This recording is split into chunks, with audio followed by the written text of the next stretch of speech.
Most of you are playing golf with one hand tied behind your back, and that's because your equipment is fighting your body and your golf swing's geometry. If you're playing golf clubs straight off the rack with no consideration into whether or not they're gonna work for you, you need to watch this video. My name's TyKoon, and today I'm gonna show you what's in my golf bag. Not to brag, but to show you why players need certain things in their golf bag to hit the golf ball solid and to put up the best scores imaginable. Let's start with the scoring clubs. My putter, Never Compromise Gambler series. As you guys can see, it's been stamped with the New Mexico State lettering as well as the crimson color from New Mexico State Aggies. The one thing I love about this is I love the alignment line. It's very long, it sticks out, it's very easy for me to see. Very minimal offset with a lot of toe hang. A lot of people nowadays are going to putters that have absolutely no torque whatsoever because it helps you keep the face square to the arc. I've tried that, never really had a lot of success with it. I have the most amount of torque humanly possible in my putter, and it works for me. Wedges. Cleveland RTZ wedges. Cleveland Srixon. Everything in my bag happens to be from that manufacturer with the exception of one club. They're really good. Roger Cleveland has come back to Cleveland Golf, the company that he started. My sand wedge is my ultimate Swiss Army knife. I've got grooves all the way to the end of the toe. This was something Roger Cleveland and Phil Mickelson developed. What it does is it allows me around the greens, regardless of where I hit it on the face, to get maximum spin. And the Adapt sole with 8 degrees of bounce allows me to use this wedge in any lie possible. And you can see there's a triple sole grind on it so that I can get whatever I need regardless of condition.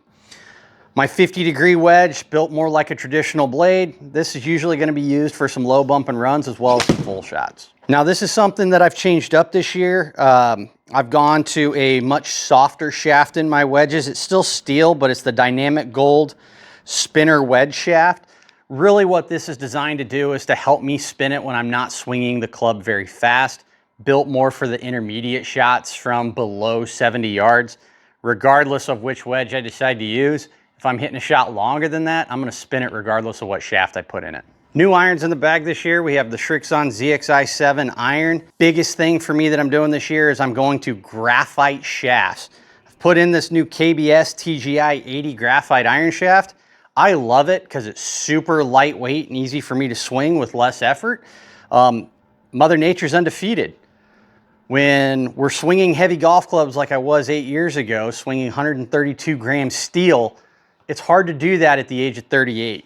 So I've gone lighter to help me swing the club faster with less effort. Today's technology allows me to still spin these in an optimal range to maximize my distance. And even my 110 gram steel iron shafts that I was playing the last 2 years, I'm 10 to 12 yards longer with these, but I still have them gapped perfectly from iron to iron. Lie angle's a big key for me. I play everything 1/2 inch long, but I play at 2 degrees flat.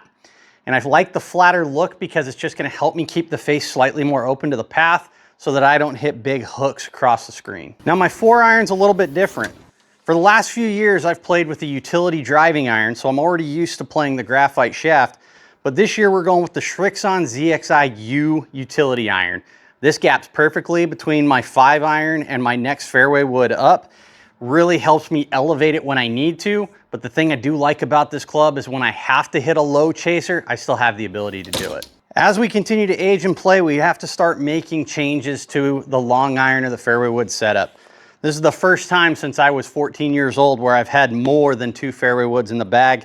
We're going with the ZXi fairway woods in a 3, 5, and 7, all with the same shaft. We're going slightly lighter, 60 gram hazardous black Gen 5 shafts. These are absolutely fantastic. The hazardous line has been killer since it came out. Really good and easy.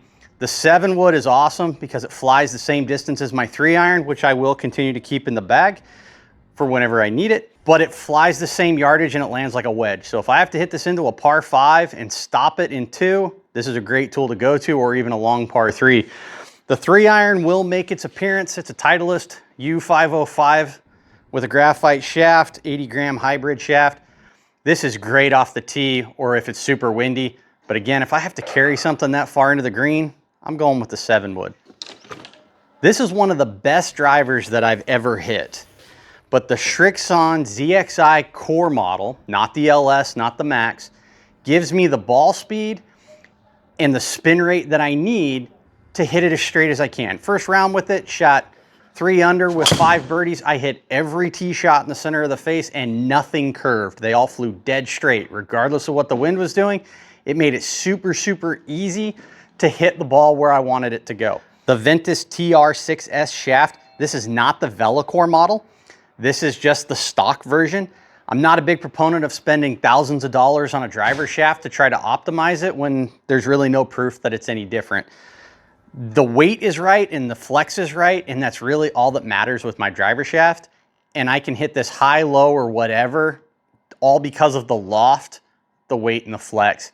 I could care less if it's pured. None of my golf clubs are pured. If you're paying to get your irons and your golf clubs pured, it's a scam. Stop doing it right now. With my 15 club setup, I have to take one out of the bag when I go to a tournament. That's usually going to alternate depending on course setup and weather conditions of my 7-wood or my 3-iron. But this is the set makeup that I use to hit the ball solid, hit it far enough to play competitive golf, and control my curve. Everything here is built to hit a really, really small draw. If I know that my equipment's set up that way, I don't have to fight it on the golf course, and I can play the best golf possible. If you're interested in getting fit for your own equipment, shoot me a message down below and comment fitting, and I'm gonna reach out to you if you're in the DFW area about getting you fit for your own golf clubs so that you know that they're gonna help you shoot better scores. We'll see you guys next time on the Golf TyKoon.